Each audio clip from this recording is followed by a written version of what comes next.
Bonjour, voici le compte-rendu de ma 15e journée de marche en direction de Saint-Jacques-de-Compostelle. Hier, nous étions le lundi 19 juin. Je suis parti de Troyes, je me suis rendu jusqu'à Hervy-le-Châtel. Alors hier, je n'avais pas vraiment de destination finale. Je comptais passer par Auxon et pour finir, j'ai décidé de pousser la marche jusqu'à Hervy-le-Châtel puisque j'ai appris qu'il y avait un camping municipal là-bas. Et qui dit camping municipal dit douche. Et ça, quand on a marché toute la journée, ça ne se refuse pas. En soi, la journée de marche, ça a donné quoi? Pas mal de choses. C'était une journée assez fatigante. J'ai vraiment marché longtemps, en tout cas sur une longue période, puisque comme j'ai dit, je fais souvent des pauses. J'ai fait un petit peu moins de 37 km là de souvenirs.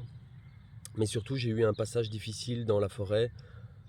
Passage vraiment difficile où j'ai dû tirer difficilement Jack pour passer des côtes absolument abruptes et j'ai dû le prendre sur le dos plusieurs fois. Il y avait des troncs d'arbres qui étaient tombés, il y avait des passages non praticables. J'ai eu des talus à descendre aussi. C'est une des premières fois que j'ai dû laisser passer Jack devant moi pour le laisser descendre avant moi et il me tirait vers le bas. J'ai fait une glissade sur quelques mètres à un moment assez incroyable. Je regrette d'ailleurs de ne pas l'avoir en vidéo parce que c'était vraiment digne d'Indiana Jones.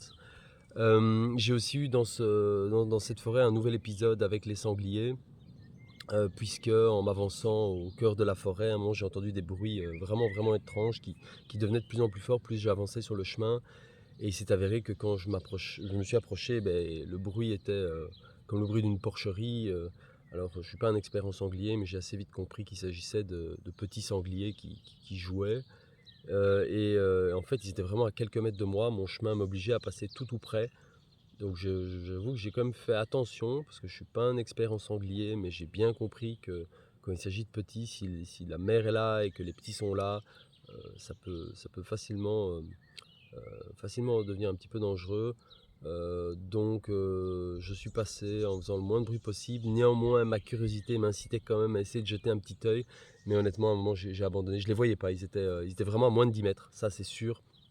Mais c'était probablement derrière un feuillage. Il y avait un petit marais, une petite mare d'eau comme ça au milieu de la forêt. Donc ça me semblait effectivement un bel endroit pour eux.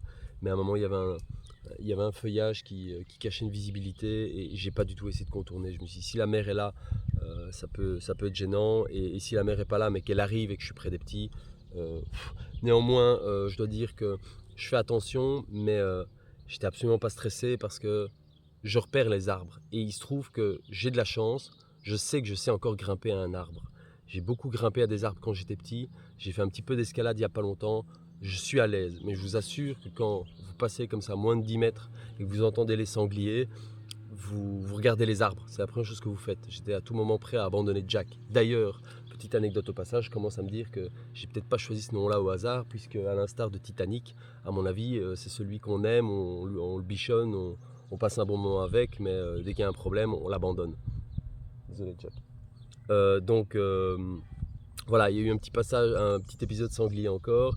Je suis sorti de la forêt et le passage dans la forêt, en fait, je crois que j'ai dû faire moins de 3 km dans la forêt et ça m'a mis 1 heure et demie pour passer ça. Donc après avoir traversé la forêt, j'étais crevé, j'avais dû beaucoup porter Jack, c'était assez éprouvant ce passage et en plus je voyais mes kilomètres qui avançaient pas, donc j'avais vraiment pas l'impression d'avoir avancé, donc j'ai un petit peu accéléré le pas par après.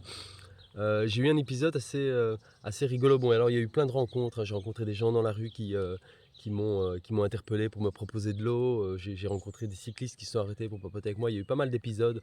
Je ne vais pas tout raconter, mais mine de rien, je vais quand même en raconter un, puisqu'il y a une dame qui à vélo s'est arrêtée à côté de moi, une cycliste donc qui m'avait vu des kilomètres et des kilomètres avant en voiture et qui m'a reconnu et qui s'est arrêtée à côté de moi, qui est descendue de son vélo et qui, de manière absolument naturelle, a commencé à marcher à côté de son vélo et marcher avec moi.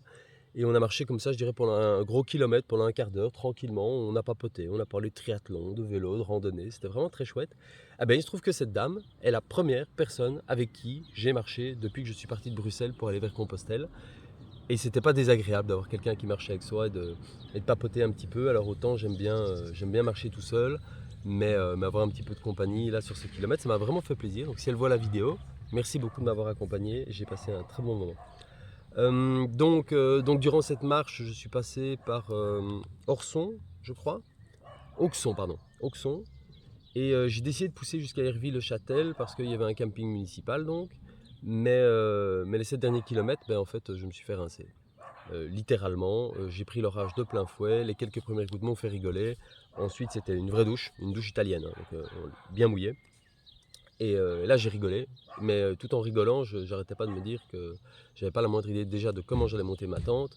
Et deuxièmement, comment j'allais sécher mes affaires.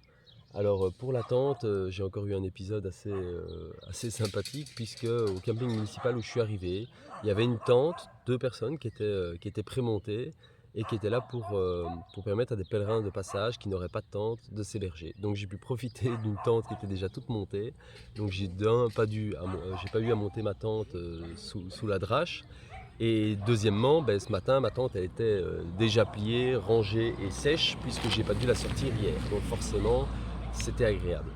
Par contre, ben, aujourd'hui, donc je descends toujours plus vers le sud, j'ai toujours pas de destination, j'essaie d'avancer tranquillement et voir où j'arrive. Ben, le petit souci, c'est que mes chaussures sont trempées, donc c'est la première fois que je suis contraint d'utiliser mes sandales de marche pour avancer. Alors j'ai bien fait de ne pas prendre une paire de tongs. J'ai hésité au départ à prendre une paire de chaussures de marche et une paire de tongs pour lâcher mes pieds en fin de journée.